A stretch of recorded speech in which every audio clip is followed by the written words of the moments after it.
A part-time project manager on your ERP project is a guarantee of failure. It's not a risk, it's not a gamble, it is a mathematical certainty. I see this happen in boardrooms constantly. A city manager, mayor, CEO looks at their superstar employee, usually the controller, the HR director, the IT director, and says, "We don't need to hire an outside manager. Sarah is smart. She knows our business better than anyone. She can run this implementation off the side of her desk." That sentence is the kiss of death for your project. Now, here is the reality you're ignoring. Your finance director already has a 40 hours a week job. If they're good at it, it's probably a 50-hour a week job. An ERP implementation is not a hobby. It's a second full-time 40-hour a week beast. So when you assign this to Sarah, you aren't saving money. You're asking her to work 90 plus hours a week for the next 18 months. You're forcing her to make an impossible choice every single morning. Choice A, she focuses on the project, and your payroll, audits, and daily operations fall apart. Choice B, she focuses on her day job, and your $5 million software investment gets ignored, the vendor runs wild, and you launch a broken system. C, she tries to do both. She burns out and she quits. Now you have a failed project and you've lost your best. So stop trying to get two jobs for the price of one. It is administrative malpractice.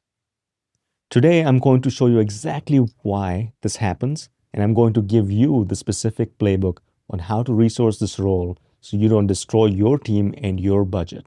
Let me tell you a story about a client who stepped in to help a few years ago. Now, I want you to listen to this because I guarantee it's happening in your agency right now. Let's call the controller Sarah. Sarah was a rock star. She had been with the city for 15 plus years. She knew where every penny was buried. The city manager trusted her implicitly. So when they brought in a new $5 million financial system or signed a contract for one, the city manager said, "Sarah, you're the only one I trust. You are the project manager." Sarah, being a dedicated public servant, said yes. She took it as a compliment. The first 2 months were okay. High-level planning, kickoff meetings. She managed to juggle it. But then the calendar hit May. But then it was time to actually kick off the implementation. If you work in government, you know, but then the calendar hit budget season. In their case, it was the month of May.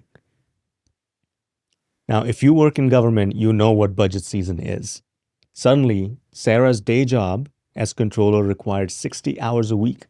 She had council workshops, department hearings, late nights printing budget books. She was drowning in her actual job. But here's the problem. The software vendor did not care about budget season, and it wasn't planned for at the very beginning. At that time, the vendor needed Sarah to approve the chart of account structure, the foundational blueprint for the entire new system. They scheduled 3 blueprint workshops. Sarah missed all of them. She had to. She was presenting the budget to City Council. So what did the vendor do? Did they pause the project? No, they kept billing. They kept going. They made assumptions. They configured the new system based on a standard template because Sarah wasn't there to tell them that this specific city handled grants differently. 6 months later, budget season's finally over. Sarah comes back to the project, takes one look at the system the vendor built, and realizes this is useless. The data structure was wrong. It couldn't track the specific federal grants the city relied on. And this wasn't all on the vendor. They were doing what they thought was the best thing to do for the city. The vendor said, but they said, well, we asked for your input in May. You didn't show up. This is what we built. If you want to fix it now, that's a change order. They had to scrap 6 months of work. They had to rip the configuration out and start over. The delay cost the city $250,000 in wasted vendor fees. But the real cost wasn't the money. The real cost was Sarah. She burned out. She felt like she had failed the city. She felt like she had failed the city manager, her boss. And 6 months after that, she resigned. Now, the city lost at least $250,000 in cash, but they lost a 15-year veteran with institutional knowledge that was priceless. All because the city manager was too frugal to hire a backfill. Don't be that city manager. So how do we fix this? How do you ensure you have leadership in the project without bankrupting your agency? I have a 4-step playbook for resourcing your project. And I want you to write these down. Step 1, the backfill strategy.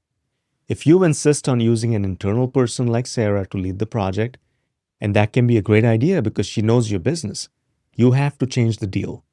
You cannot add the project to her plate. You have to clear her plate.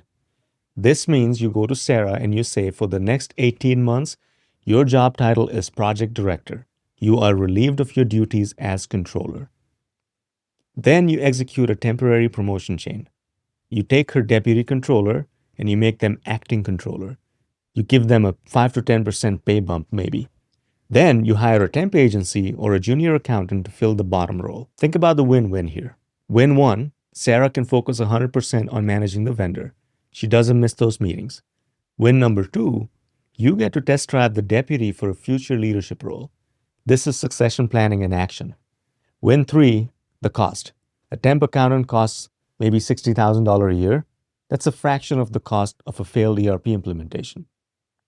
This is the single most effective way to save your project. Step 2, the client-side project manager. Your second option, and honestly the one I recommend for complex, multi-department projects, is hiring a client-side project manager. Now, listen to me very carefully. This is not the vendor's project manager. The vendor's PM works for the software company. Their paycheck comes from the software company. Their bonus depends on protecting the vendor's profit margin. You need a PM who works for you, someone who sits on your side of the table. Now, why do you need an external professional? 1, they speak vendor. They know when the vendor is lying to you about a feature being in the next release. 2, no political baggage. An internal employee might be afraid to tell the public works director that his process sucks. An external consultant doesn't care. They will tell you the hard truths because that's what you pay them for. 3, pattern recognition. A pro has done this 50 plus times. Sarah has done this 0 times. Who do you want flying the plane through the storm?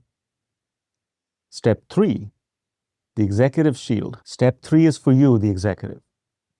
Whether you hire internally or externally, your job is to be the shield. I guarantee you, the moment you assign a dedicated project manager, your organization will try to drag them back into the whirlwind of daily operations. They will say, hey, can Sarah just look at this one payroll issue? Or can Sarah just sit in this one hiring committee meeting? Your answer must be no. You have to publicly empower this person. You need to send an email to the entire organization that says, Sarah is leading our transformation unless the building is physically on fire. Do not bring her operational problems. She has my full authority to decline those meetings. If you don't provide that air cover, the organization will eat her alive. Step 4, the ROI calculation. Step 4, the money talk, the ROI calculation. I know what you're thinking. AV, we don't have the budget to hire a backfill or a consultant. We're a government agency. We have to be lean. Let's do the math. A typical ERP project for a mid-sized city is anywhere from $3 million to $5 million. The cost of a dedicated project manager or executing that backfill strategy is maybe $150,000 to $200,000 a year. That is roughly 5 to 7% of the total project cost, give or take. Now let's look at the cost of failure. If your project drags on for an extra year because your part-time PM was busy with budget season, what does that cost? You're paying the vendor license fees the whole time. You're paying for extended legacy support on your old system. You're paying for change orders. A 1-year delay will cost you anywhere from $500,000 to $1 million at least. So you are tripping over dollars to pick up pennies. You're trying to save $150,000 and you're risking losing $1 million. That is not fiscal responsibility. That is fiscal negligence. Here's the bottom line. Modernizing your government agencies is probably the most important thing you will do this decade or in your career. It determines how your citizens interact with you, how fast you can hire people, how transparent your finances are. It deserves a lot of respect, and respect means resourcing. Don't disrespect your project. Don't disrespect the project, and don't disrespect your people by asking them to do it on the side. If you're struggling to figure out how to staff your implementation, or if you need to convince your board why you need to budget for a project manager or a PMO team, we have a tool for you. Stop burning out your best people, resource this right, and lead your agency to success. If you want to learn more about what a PMO is, click on this link below. Thanks.